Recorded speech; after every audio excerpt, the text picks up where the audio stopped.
Hi, I'm Sylvia Key, and welcome to Retirement Safety Zone. Today we begin a series of 5 short videos addressing how life's challenges might sink your retirement plans, and some tips on how to help keep it afloat.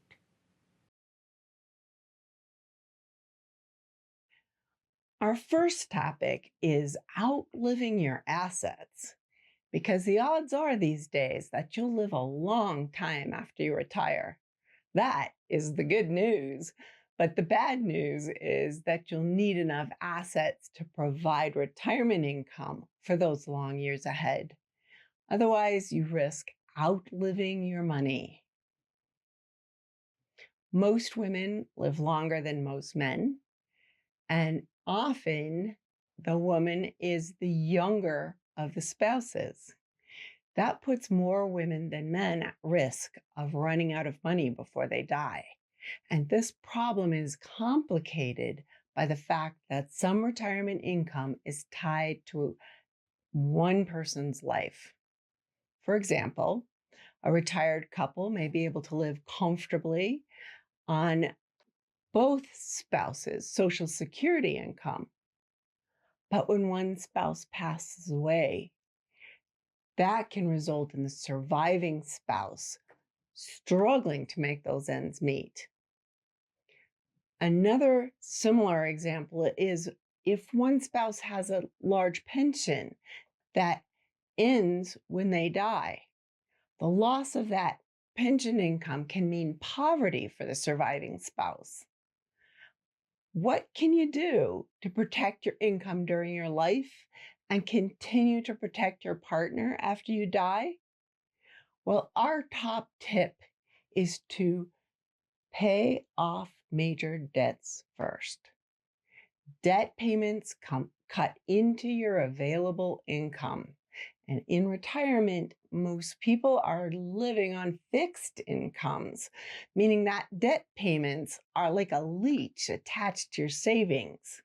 Not only do those payments limit what your savings can buy, but they can rob your savings of growth. By eliminating major debts while you still have money coming in from a job, your retirement savings will last longer.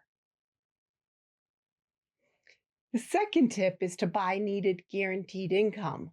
So what do I mean by that? Well, start by taking a good look at your retirement budget and compare that to your steady income sources like pensions and Social Security. Compare that with your budget. Are you able to pay your basic monthly expenses with that dependable income? Or are you counting on withdrawals from your investments?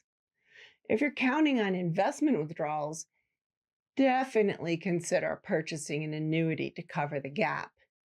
After all, pensions and Social Security are both types of annuities. Those are contracts to pay you a certain amount of money for a certain period of time, up to a lifetime. Buying an annuity to provide the rest of the money you need to cover your household budget means that you have more breathing room when the market is down or inflation is up.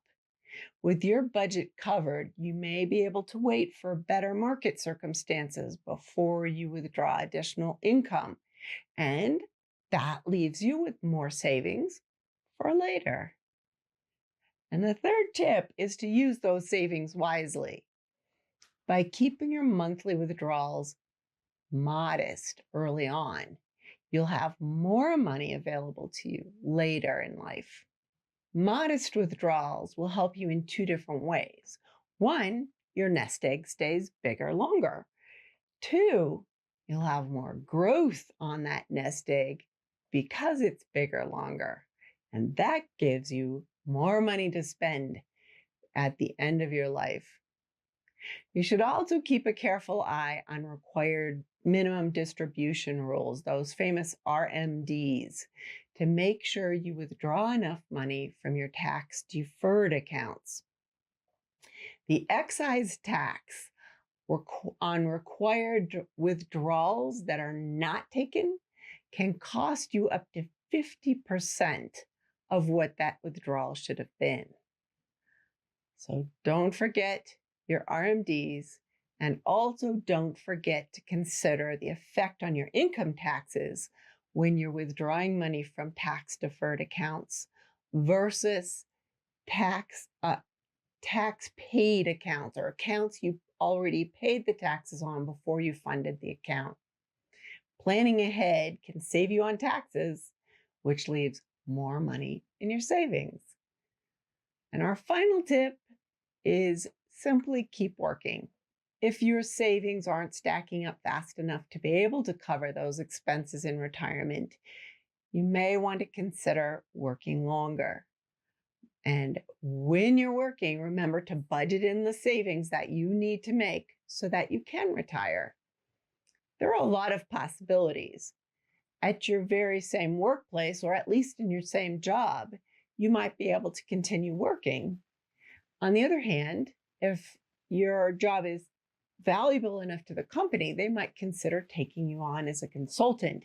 That would give you some flex time. It would give you a taste of retirement freedom, and it will keep those dollars coming in. The other option may be that someone in your workplace would be interested in job sharing with you. Then you could cut back your hours and just concentrate on saving and on not withdrawing from your retirement as long as you can. And that will gradually build up and allow you to have more money for retirement. On the other hand, if you're feeling more adventurous, try something new. Do you have something you've been dreaming about doing, but you were afraid to give up your steady job where you could count on the income? Maybe it was a senior career. Maybe it was a new business. Whatever it is, this might be the time to give your dreams a try. And to help support your adventure, or just to add more money to your retirement savings while you work, consider starting Social Security payments. Just be careful. If you are under your full retirement age, according to Social Security regulations, your income will be limited by the regulations. So check into that before you get started. I hope you found these 4 tips useful to you and that you're able to shore up your retirement savings so that you can enjoy your longer life. Thank you for spending time with me today. If you found this information was helpful to you, then hey, please give us a thumbs up. And if you would like to continue to learn about how to help other people and different types of insurance that can keep your retirement safe, subscribe to our channel right below.